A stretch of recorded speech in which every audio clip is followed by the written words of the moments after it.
Mayurbhanj जिलार उदला Baripada road Tetiya छक निकट में आज सन्धार उत्तेजना सृष्टि होता।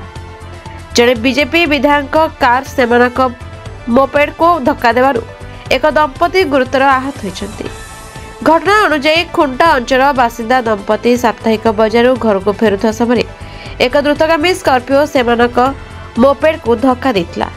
गाड़ीर पंजीकरण नंबर OD05AK7493 एवं स्थानीय लोक मैंने दाबी कर सारस्कड़ा बीजेपी विधायक भादव हंसदार गाड़ीटी विधायक नामफलक अच्छी।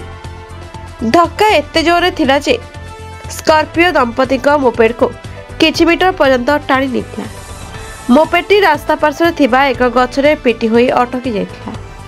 प्रत्यक्षदर्शी अनुसार घटना पर स्कॉर्पियो रे थिबा लोक माने घटनास्थल तुरंत पळाई जाइथिले। गाड़ीटी बारिपदा दिगरु आसुथुवा सूचना मिछि। प्रत्यक्षदर्शी अर्जुन बागाल कहते यह 13 माइल बस स्टॉप अंचल। 3 जन लोक निज मोपेड रे बजार फेरुले और रास्ता कड़े पार होगा अपेक्षा करते। गाड़ीर पंजीकरण नंबर सूचाई देउछि यह विधायक थिला। गाड़ीटी द्रुत गति आसुथला एवं पीड़ित मानक धक्का देथिला। धक्कार शक्ति एते प्रबल थिला जे पीड़ित माने सामने थिबा एक गछ सहित धक्का होइथिले। आहत व्यक्ति सन्यासी सिंह अवस्था अत्यंत संकटापन्न। ताको गोड़ अत्यंत गंभीर। तांको सहित थिबा लोकमानक जत्न नेबा पे केही नाहंती एवं सेमानक अवस्था एते अनिश्चित जे सेमाने बंचिबे कि नहीं ताहा अनिश्चित। जेतेबेले विधायक गाड़ी धक्का देथिला से कर्तव्य दृष्टि अटके पीड़ित मानक जांच करबा उचित थिला, किंतु से चोर परी दौड़ी पळाई जाइथिले।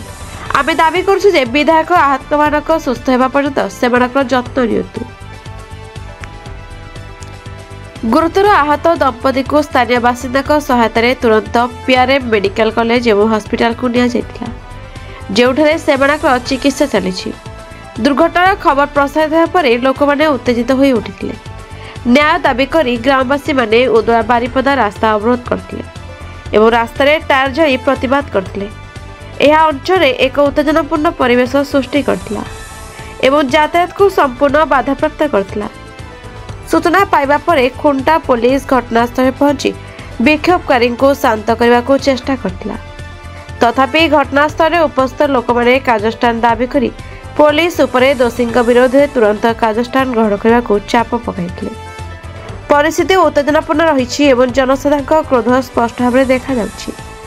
घटना पर अंचल आतंकर वातावरण रही एवं लोक मैंने दायी विरोध में कठोर कार्यानुष्ठान दाबी करछन्ति। Mayurbhanj Nilakantha Behera report the Republic Odisha 24 news.